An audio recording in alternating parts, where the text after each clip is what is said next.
다시 타오르는 내 눈빛 마치 오래전부터 널 사랑한 것 같아 뭔가에 끌리다 끌려온 거네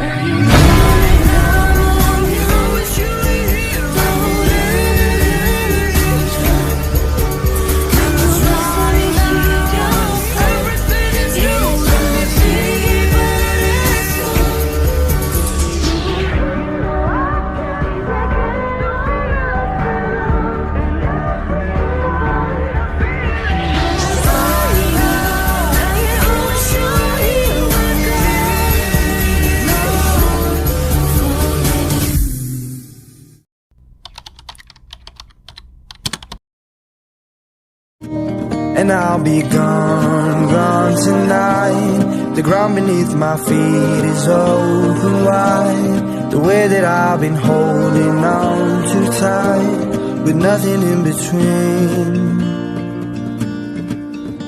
The story of my life, I'll take her home. I'll dive all night to keep her warm in time.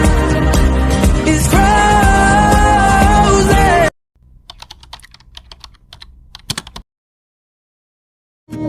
And I'll be gone, gone tonight. The ground beneath my feet is open wide. The way that I've been holding on too tight, with nothing in between. The story of my life, I'll take her home. I'll dive all night to keep her warm in time. It's frozen.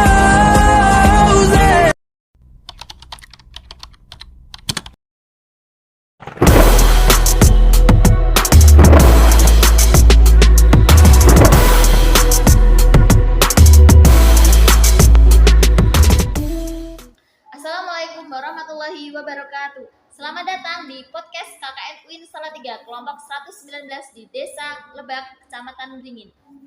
Di sini kita kedatangan dua narasumber. Yang pertama ada Kak Suat sebagai Kordes dan Kak Adi sebagai Wakordes. Bagaimana kabarnya hari ini, Kak? Alhamdulillah baik.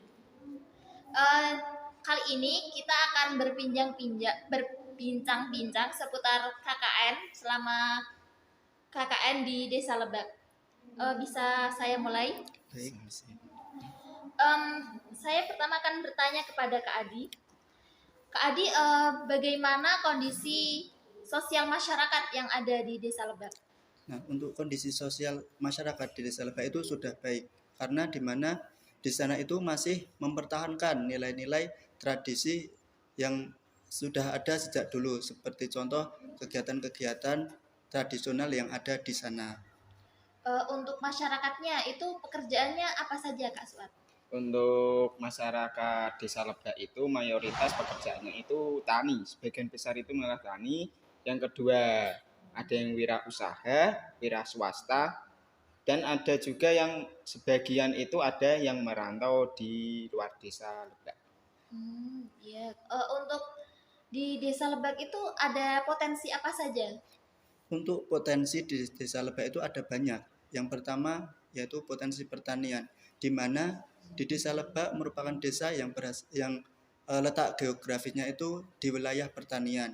Yang kedua ada potensi wisata, dan yang ketiga ada potensi yaitu wirausaha yang dikerjakan oleh masyarakat di Desa Lebak.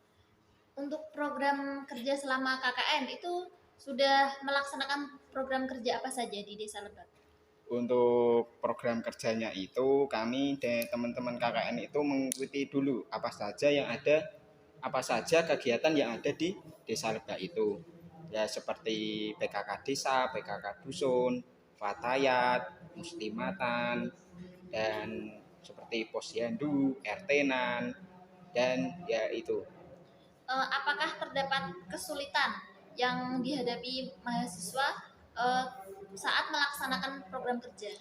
Untuk kesulitan tentunya ada, tapi sedikit ya. Sebagai contoh gini aja, ya kita kan KKN itu berkelompok. Nah, terkadang dalam pemikiran masing-masing itu berbeda antara satu dengan yang lain, dan yang susah itu menyatukan berbagai pikiran menjadi satu.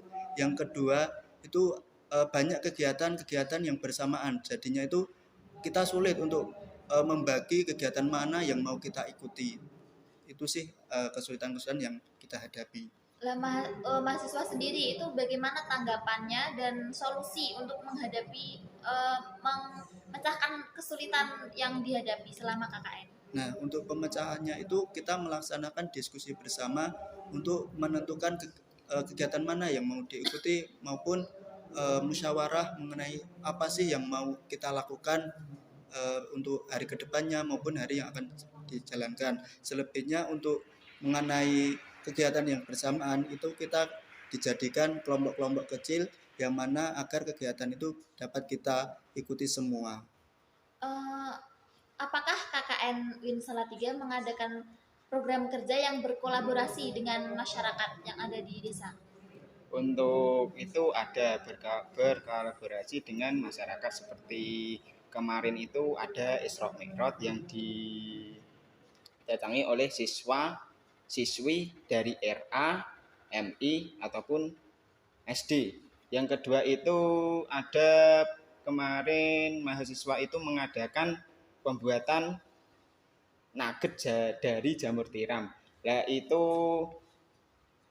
antusias banget dari PKK desa itu mengikuti kegiatan itu dan pengen ngerti bagaimana sih cara membuat nugget jamur dari jamur tiram. Kan jarang di sini yang membuat nugget tapi dari jamur tiram.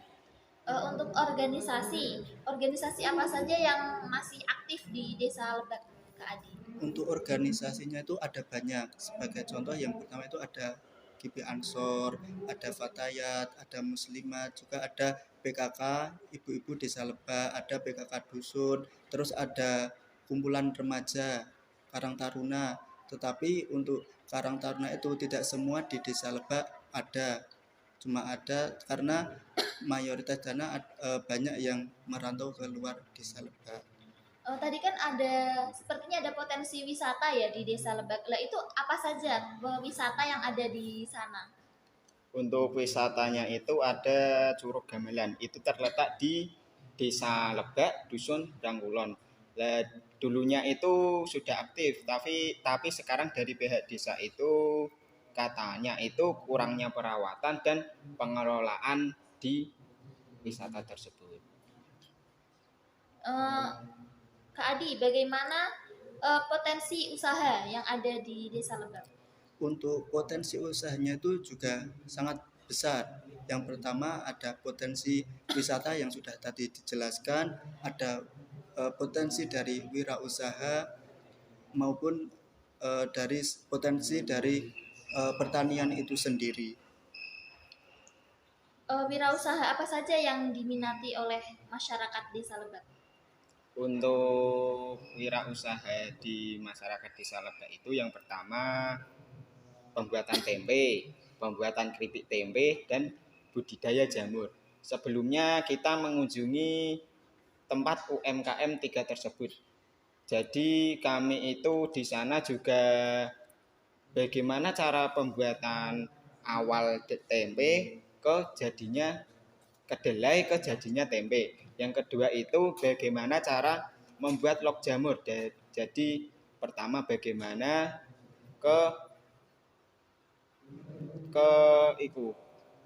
dan bagaimana cara pembuatan bibit jamur tiram tersebut dan memasukkan ke log tersebut. Yang ketiga itu pembuatan keripik tempe. Jadi di pembuatan UMKM keripik tempe tersebut kita tidak diajari tapi bukan sekedar membuat keripik tempe, tapi kita diajari bagaimana cara pemasarannya dari awalnya usaha sampai bisa menjadi supplier ke warung-warung ataupun toko-toko atau di pasar. Untuk manfaat apa saja yang didapatkan mahasiswa selama menjalankan program kerja KKN di Desa Lebak? Untuk manfaatnya itu juga besar. Yang pertama, kita bisa jadi mengetahui bagaimana sih cara pengelolaan serta pembuatan dari macam-macam usaha, seperti gimana sih cara pembuatan tempe, gimana pengolahan tempe dari kedelai yang masih dilakukan secara tradisional. Kemudian bagaimana sih kita mengetahui cara distribusi hasil budidaya jamur tersebut, juga hasil bagaimana cara kita mendistribusikan keripik-keripik yang telah dibuat dan dipasarkan ke dunia luar atau ke warung-warung yang ada di sekitar. Baik, untuk pesan-kesannya Kak Adi dan Kak Suat, pesan-kesan selama mengikuti program KKN di Desa Lebak, apa saja yang ingin disampaikan? Untuk pesannya itu, yang pertama kita mendapat wawasan, pengalaman, serta teman baru. Yang mana kan kita di sini itu rata-rata berasal dari program studi yang berbeda-beda. Nah, pada awalnya KKN itu kita belum mengenal satu sama lain, yang kemudian kita akrab menjadi seperti keluarga baru gitu. Mungkin kalau dari saya kan kemarin itu ada pembuatan nugget jamur, ya mungkin itu bisa diteruskan atau berkolaborasi dengan pihak desa untuk bisa berkelanjutan membuat nugget jamur tersebut. Dan kita bisa tadi kunjungan ke UMKM itu dapat ilmu bagaimana cara pemasarannya, bagaimana cara pembuatannya itu, dan bagaimana teknik-teknik menjadi wirausahawan. Oke, baik, menarik sekali ya teman-teman, cerita dari Kak Adi dan Kak Suat selama menjalankan program kerja KKN di Desa Lebak. Saya akan menyimpulkan di KKN UIN Salatiga itu mengetahui, mendapatkan, menemukan banyak sekali potensi yang ada di Desa Lebak. Seperti tadi potensi wirausaha, seperti pembudidayaan jamur dan pembuatan beberapa keripik dari kedelai, dan organisasi desa yang masih sangat aktif sekali seperti Batayang, Muslimat, RT, Posyandu, dan masih banyak lagi. Dan harapan KKN UIN Salatiga untuk Desa Lebak itu program kerja yang telah dilaksanakan bersama-sama di Desa Lebak itu bisa berkelanjutan, bisa bermanfaat bagi masyarakat yang ada di. Cukup sekian cerita dari kami. Wassalamualaikum warahmatullahi wabarakatuh.